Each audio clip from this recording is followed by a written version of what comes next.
Микро коруктарды жана жергиликтүү маанидеги өзгөчө корголуучу жаратылыш аймактарын түзүү жана алардын иштөө тартиби бекитилди. Тиешелүү чечим министрлер кабинетинин жыйынында кабыл алынды деп билдирет Министрлер кабинетинин басма сөз кызматы. Аталган чечим өзгөчө корголуучу жаратылыш аймактары жөнүндө Кыргыз Республикасынын мыйзамынын 23-1 беренесин ишке ашыруу максатында кабыл алынган жана жергиликтүү деңгээлде биологиялык ар түрдүүлүктү жана экосистемаларды сактоо жана көбөйтүүнү талап кылган көптөгөн жаратылыш объектилерди коргоо боюнча иш-чараларды туруктуу өткөрүү үчүн зарыл укуктук базаны түзүүгө багытталган. Белгилей кетсек, кабыл алынган документтер жергиликтүү маанидеги микро коруктарды жана өзгөчө корголуучу жаратылыш аймактарын түзүү жана алардын иштөө тартибин жөнгө салат. Аларды түзүү жөнүндө чечимдер жергиликтүү өз алынча башкаруу органдары тарабынан берилген мамлекеттик ыйгарым укуктардын чегинде кабыл алынат.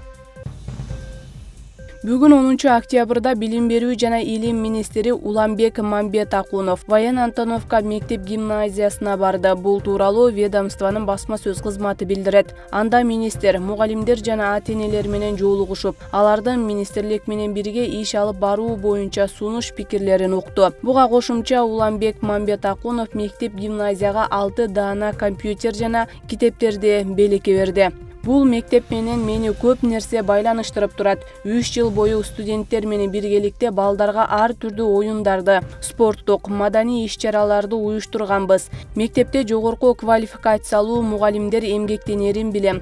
Балдарга билим берүүдө сиздердин эмгегиңиздер чоң. Баарыңыздарга чың ден соолук, чыгармачылык ийгилик каалайм, деди Мамбетакунов. Баян Антоновка мектеп гимназиясында жалпы 890 окуучу билим алып, 56 мугалим эмгектенет. Ошондой эле учурда мектепте Баткенден келген 17 окуучу билим алуусун улантууда.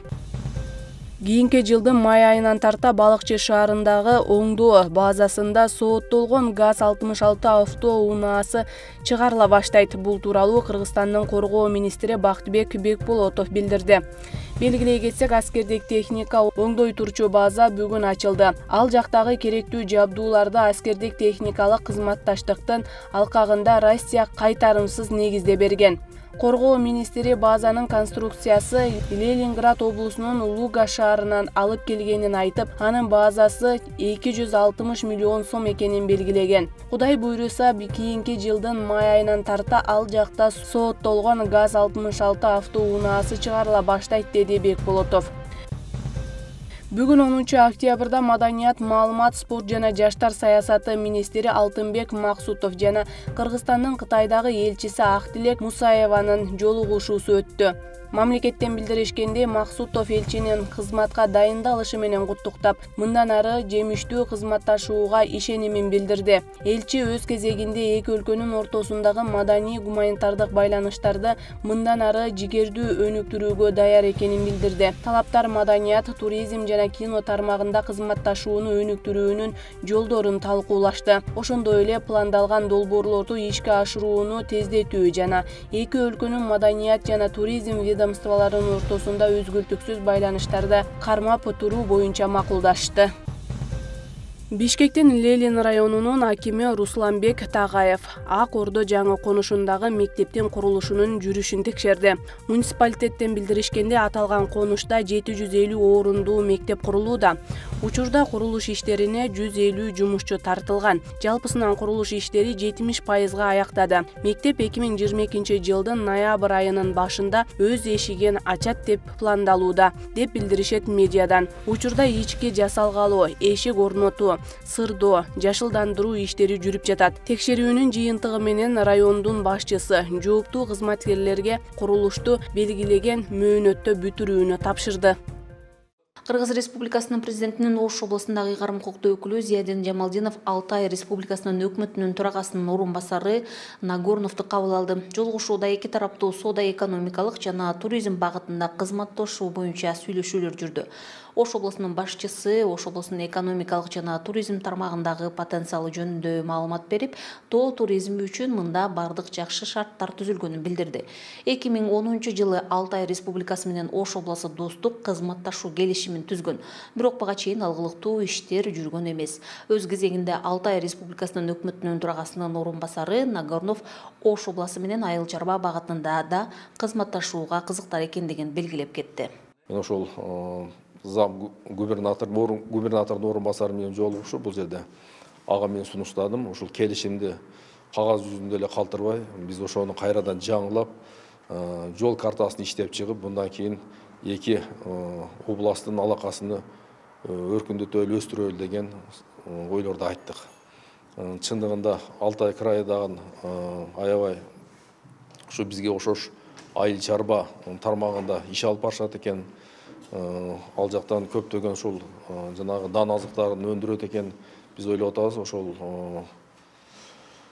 Алтай областы менен дагы мындан кийин иш алып барып, ал жактан биз бул жака товар алып келип, же болсо биз айттык, бизден ушул мөмө жемиштер, куратылган мөмө жемиштер чыгат дедик. Ошолорду биз аларга ушул экспорттоону сүйлөшүүлөр жүргүздүк да. Ош обласы Ирандын Харасан Резави провинциясы менен кызматташып бир топ багытта эки тараптуу сүйлөшүүлөр жүргүзүлө баштады. Кыргыз Республикасынын президентинин Ош облусундагы ыйгарым укуктуу өкүлү Зиядин Жамалдинов Иран өлкөсүнүн Харасан Резави провинциясынын губернаторунун орун басары Абуль Фазыл Чаманди баштаган делегацияны кабыл алды. Жолугушууда эки тараптуу соода экономикалык кызматташуу, айыл чарба жана өндүрүш багытында тажрыйба алмашуу, инвестиция, медицина багытында иштешүү тууралуу сүйлөшүштү. Ошондой эле Харасан Резави провинциясынан келген делегация өкүлдөрү Ош облусундагы өндүрүш жана айыл чарба тармагындагы мекемелер менен таанышып чыгышты. Эки тараптуу сүйлөшүүлөрдүн жыйынтыгы жана достук мамиленин алкагында Ош облусу жана Харасан Резави провинциясынын ортосунда жол карта иштеп чыгуу макулдашылды. Эң биринчи кезекте эки өлкөнүн ортосундагы достук мамилеси эң чоң потенциал болуп саналат. Ал менен бирге эки мамлекеттин соода-саттык тармагын алсак, Кыргызстандын өзгөчө айыл чарба багытындагы экономика жана соода-саттык тармагында бири-бирибиз менен тажрыйба алмашууну көздөп жатабыз. Кыргызстанда өскөн буудай, арпа жана жүгөрүнү Иранга экспорттоону көздөп жатабыз.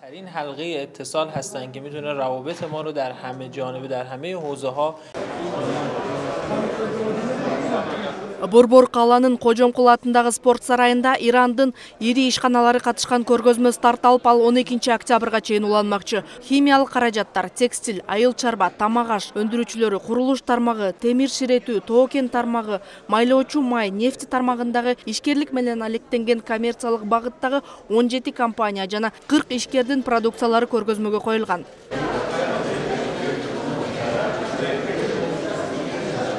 Кайсы товарлар аркылуу карым катнаш кылса болот, кайсы технологиялар аркылуу кызматташса болот, жана биздин рыноктогу товарларды экспорттоо, алардын Иран тарабындагы рыноктогу товарларды бул жакка импорттоо, жана Кыргызстандын мүмкүнчүлүгүн колдонуу боюнча көп сүйлөшүүлөр жана кызматташуулар болот деп толук ишенебиз.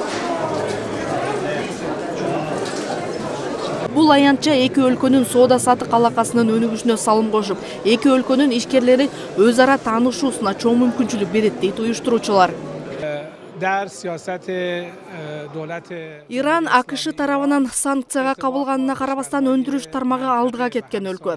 Бул көргөзмө Кыргызстанда экинчи ирет өтүп жатат. Курулуш материалдары, химиялык заттар, тамак аш жаатындагы продукциялар, Иранда өндүрүлгөн буюм тайымдар көргөзмөгө коюлду. Келечекте Кытай, Кыргызстан аркылуу Европага алып чыксак деген ниетибиз дагы бар. Бул көргөзмө аркылуу эки өлкө соода-саттык жаатындагы мүмкүнчүлүктөрү менен тааныша алат. Кийинки көргөзмөнү мындан да масштабтуу өткөрөбүз деп пландап турабыз.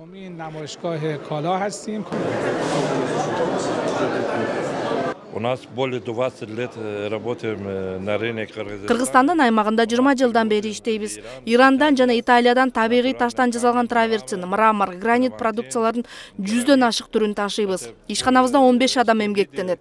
Табигый таш ден соолукка гана пайдалуу эмес, чоң имараттардын, Үйлөрдүн, батирлердин көркүнө көрк кошот. Жылмалоо жана өгөөлөө иштери Бишкекте жасалат. Работаем.